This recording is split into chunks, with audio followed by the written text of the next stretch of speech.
నమస్కారం. UDISE plus portal ద్వారా విద్యార్థుల బదిలీలను ఎలాంటి కన్ఫ్యూజన్ లేకుండా సులభంగా ఎలా చేయాలో తెలుసుకుందాం. ఈ రోజు ముఖ్యంగా student release request management system ఉపయోగించి విద్యార్థులను ఒక స్కూల్ నుంచి మరొక స్కూల్కి ఎంతో స్మూత్గా ఎలా ట్రాన్స్ఫర్ చేయాలో ఈ ఎక్స్ప్లెయినర్లో డీటెయిల్డ్గా చూడబోతున్నాం. సో ఏమాత్రం ఆలస్యం చేయకుండా స్టార్ట్ చేద్దామా? ఓకే, ఇప్పుడు నేరుగా అసలు విషయంలోకి వెళ్దాం. ఒక విద్యార్థి బడి మారుతున్నప్పుడు వాళ్ల చదువుకి ఏమాత్రం బ్రేక్ పడకూడదు, రైట్? మరి ఆ విద్యార్థిని పాత స్కూల్ డ్రాప్ బాక్స్ నుంచి కొత్త స్కూల్ యాక్టివ్ ఎన్రోల్మెంట్కు ఎలాంటి జాప్యం లేకుండా వేగంగా ఎలా మార్చాలి? అది కూడా పర్ఫెక్ట్ డేటాతో ఎలా సాధ్యమవుతుంది? ఎగ్జాక్ట్గా ఇదే మన ముందున్న అతిపెద్ద ప్రశ్న. ఈ మొత్తం ప్రాసెస్లో మనం ప్రధానంగా 4 దశలను చూడబోతున్నాం. అవేంటంటే 1. రాష్ట్రంలో రిక్వెస్ట్ పంపే విధానం. 2. వచ్చిన రిక్వెస్ట్ను అప్రూవ్ లేదా రిజెక్ట్ చేయడం. 3.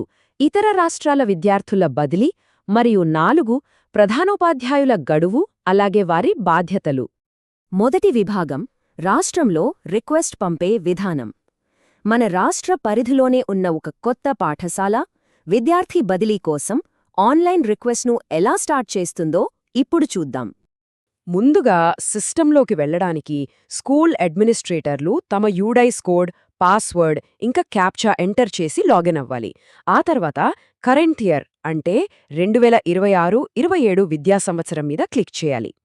డాష్బోర్డ్ ఓపెన్ అయ్యాక మెనూలో మీకు 4 మెయిన్ టైల్స్ కనిపిస్తాయి. అందులో మూడవది అయిన స్టూడెంట్ రిలీజ్ రిక్వెస్ట్ మేనేజ్మెంట్ ఆప్షన్ను సెలెక్ట్ చేసుకోవాలి. సింపుల్, బదిలీ ప్రక్రియ ఇక్కడే మొదలవుతుంది.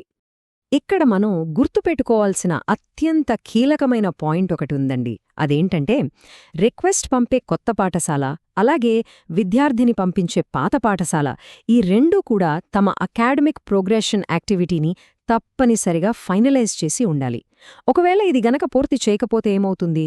ట్రాన్స్ఫర్ ప్రాసెస్ ముందుకు వెళ్లదు. ఆ విద్యార్థి డ్రాప్ బాక్స్లోనే పర్మనెంట్గా ఉండిపోయే రిస్క్ ఉంది. కాబట్టి ఇది చాలా క్రూషల్. ఇక విద్యార్థి ప్రొఫైల్ను సిస్టమ్ నుండి తీసుకురావటం చాలా ఈజీ. మనకు కావాల్సింది కేవలం 2 details. 1. Student permanent education number అంటే పెన్. 2. వాళ్ల పుట్టిన తేదీ. ఈ 2 ఇచ్చి గెట్ డీటెయిల్స్ కొట్టగానే సిస్టమ్ ఆటోమేటిక్గా పాత స్కూల్ యూడైస్ కోడ్, విద్యార్థి పేరు, ఆధార్ చివరి 4 అంకెలు లాంటి ముఖ్యమైన డేటాను స్క్రీన్ మీదకు తెస్తుంది. ఇది నిజంగా అడ్మినిస్ట్రేటర్ల పనిని చాలా సులభతరం చేస్తుంది కదూ. ఈ రిక్వెస్ట్ పంపే ప్రాసెస్లో ఇది లాస్ట్ స్టెప్. ఆటో ఫెచ్ అయిన డేటా అంతా కరెక్ట్గా ఉందో లేదో చెక్ చేసుకున్నాక ఆ విద్యార్థి మన కొత్త స్కూల్లో ఏ క్లాస్, ఏ సెక్షన్లో, ఏ తేదీన జాయిన్ అయ్యాడో సెలెక్ట్ చేసుకోవాలి. ఆ తర్వాత రిమార్క్స్ బాక్స్ దగ్గరకొచ్చి please release the student from the school records అని రాసి generate student release request button నొక్కి కన్ఫర్మ్ చేసేయాలి. అంతే. కన్ఫర్మ్ చేయగానే ఒక యునీక్ నంబర్ జనరేట్ అవుతుంది. అప్పుడు సెండ్ బాక్స్లో ఈ స్టేటస్ పెండింగ్ అట్ డెస్టినేషన్ అని మారుతుంది. ఇప్పుడు రెండవ విభాగానికి వద్దాం. రిక్వెస్ట్ అప్రూవ్ లేదా రిజెక్ట్ చేయడం. ఇదెలాగంటే కొత్త స్కూల్ నుంచి రిక్వెస్ట్ వెళ్ళాక దాన్ని రిసీవ్ చేసుకునే పాత స్కూల్ హెడ్మాస్టర్ వైపు నుండి ప్రాసెస్ ఎలా ఉంటుందో ఇప్పుడు చూద్దాం. పాత పాఠశాల హెడ్మాస్టర్ గారు తమకు వచ్చిన రిక్వెస్ట్లను చూడాలంటే ఇందాకట్లాగే పోర్టల్లోకి లాగిన్ అయ్యి స్టూడెంట్ రిలీజ్ రిక్వెస్ట్ మేనేజ్మెంట్లోకి వెళ్ళాలి.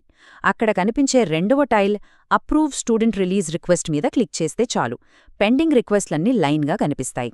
అక్కడ బ్లూ కలర్లో ఉన్న రిక్వెస్ట్ నంబర్ లింక్ మీద క్లిక్ చేస్తే కొత్త స్కూల్ ఎక్కడుంది, స్టూడెంట్ ఏంటి అనే డీటెయిల్స్ అన్నీ ఓపెన్ అవుతాయి.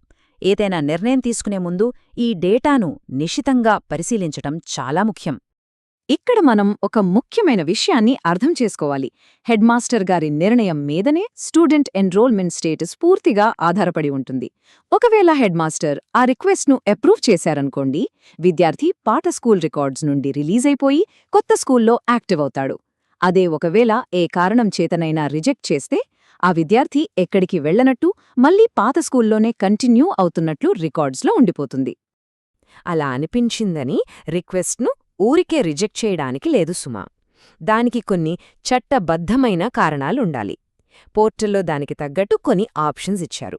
ఉదాహరణకు ఆ విద్యార్థి ఇంకా మన పాత స్కూల్లోనే చదువుతున్నా, లేదా ఆ రిక్వెస్ట్ పంపిన స్కూల్కసలు సంబంధం లేకపోయినా, అలాగే ఏవైనా ఫీజ్ బకాయిలు అంటే ఫీ డ్యూస్ క్లియర్ చేయకపోయినా అప్పుడు ఆ రిక్వెస్ట్ను రిజెక్ట్ చేయవచ్చు. ఇవి కేవలం సాధారణ ఆప్షన్స్ కాదు, సిస్టమ్ సమగ్రతను కాపాడే, తప్పులు జరగకుండా ఆపే ముఖ్యమైన ఎడ్జ్ కేస్ దృశ్యాలు. నెక్స్ట్, 3వ విభాగం ఇతర రాష్ట్రాల విద్యార్థుల బదిలీ. అంటే వేరొక రాష్ట్రం నుండి మన దగ్గరికి వస్తున్న విద్యార్థిని తీసుకురావాల్సి వచ్చినప్పుడు అనుసరించాల్సిన విధానం ఇక్కడ చూద్దాం. ఇక్కడ ఒక ఆసక్తికరమైన విషయమేంటంటే, ఇంతకుముందు మనం మాట్లాడుకున్న ప్రాసెస్కి దీనికి పెద్దగా వ్యత్యాసం లేదు. మొత్తం వర్క్ఫ్లోలో ఉన్న ఒకే ఒక్క మార్పేంటంటే ఫస్ట్ స్టెప్ మాత్రమే. Generate student request for outside state option click చేశాక ముందుగా ఆ స్టూడెంట్ ఏ భౌగోళిక రాష్ట్రం నుండి వస్తున్నాడో ఆ ఆరిజిన్ స్టేట్ని సెలెక్ట్ చేయాలి. అది చేశాక యథావిధిగా pin number, date of birth enter చేసి మామూలు ప్రాసెస్ను ముందుకు తీసుకెళ్లడమే. వెరీ సింపుల్ కదా. ఇక చివరిగా 4వ విభాగం ప్రధానోపాధ్యాయుల గడువు మరియు బాధ్యతలు. పోర్టల్లో వచ్చే ఈ రిక్వెస్ట్లను మేనేజ్ చేయడానికి హెడ్మాస్టర్స్కుండే ఆ ఖచ్చితమైన సమయ పరిమితి గురించి ఇప్పుడు మాట్లాడుకుందాం. 3 అవునండి, కేవలం 3 రోజులు. పాత పాఠశాల హెడ్మాస్టర్ తమ ఇన్బాక్స్లో పెండింగ్లో ఉన్న రిక్వెస్ట్ను పరిశీలించి దాన్ని అప్రూవ్ కానీ రిజెక్ట్ కానీ చేయడానికి పోర్టలిచ్చే గడువు కేవలం 3 రోజులు మాత్రమే. విద్యార్థుల విద్యా సంవత్సరం నష్టపోకుండా చూడటానికి ఈ టైంలైన్ నిజంగా చాలా క్రూషియల్. సరే, ఒకవేళ ఈ 3 రోజుల్లోపు ప్రధానోపాధ్యాయులు ఏ యాక్షన్ తీసుకోకపోతే పరిస్థితేంటి? భయపడకండి, ఇక్కడే ఒక పకడ్బందీ సేఫ్టీ మెకానిజం ఉంది. ఏ విద్యార్థి కూడా పోర్టల్లో నిర్ణయం కోసం ఎప్పటికీ వెయిట్ చేస్తూ ఉండిపోకూడదు కదా.